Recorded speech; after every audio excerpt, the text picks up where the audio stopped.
في الساعات الأخيرة ظهر تحديث جديد من اليوتيوب. طب ايه التحديث ده بيتكلم يا أمير؟ هقول لكم في الفيديو ده. وطبعا التحديث ده هيفيد كتير من المنشئين المحتوى الجداد أو القدام. هقول لكم ليه في الفيديو، وهقول لكم ايه التحديث، ويلا بينا نبدأ الفيديو. تعالوا كده يا جماعة هنعرف ايه التحديث مع بعضينا. أول حاجة أنا هدخل على القناة بتاعتي اللي هي بتاعت تحديات وتجارب، تمام. هدخل على الفيديو ده مثلا، تمام.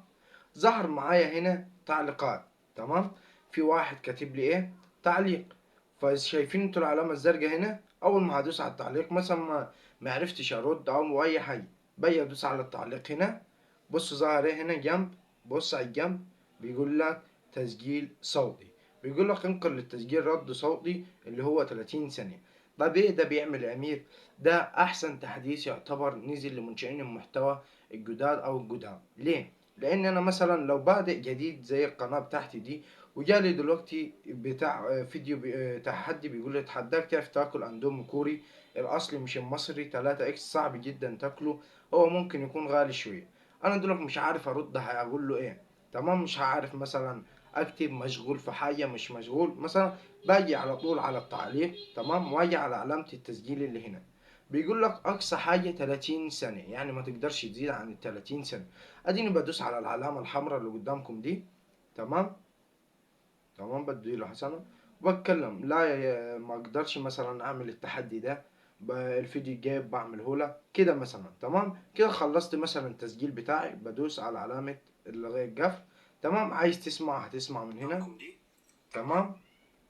ادي سامعين؟ تمام بدي له حسنه وبتكلم. لا ما اقدرش مثلا اعمل التحدي ده، الفيديو تمام. مثلا الصوت مش عاجبني او في لخبطه مثلا في الصوت بتاعي او اي حاجه، باجي على البتاعه دي اللي هنا جنبيها، بدوس كده كده الصوت خلص معايا.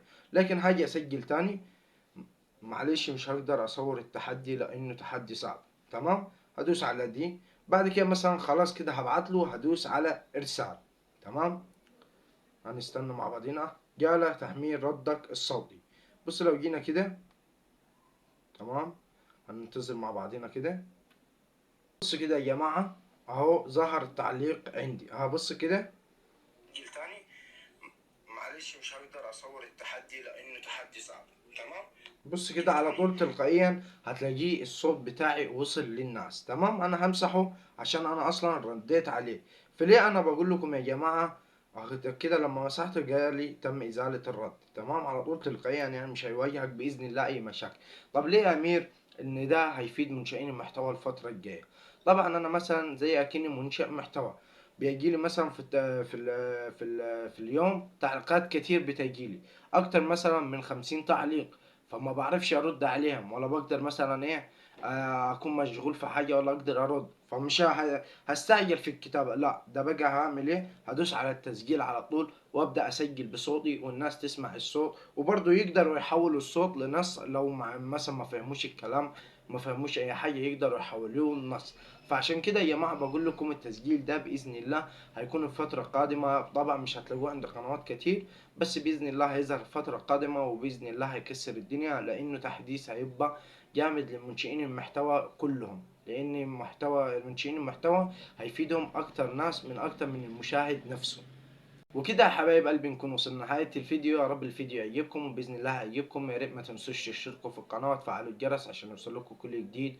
ويا ريت ما تنسوش تصلوا على النبي عليه أفضل الصلاة والسلام، وتقولوا سبحان الله وبحمده سبحان الله العظيم. وبإذن الله الفيديو يعجبكم. مع السلامة حبايب قلبي، سلام.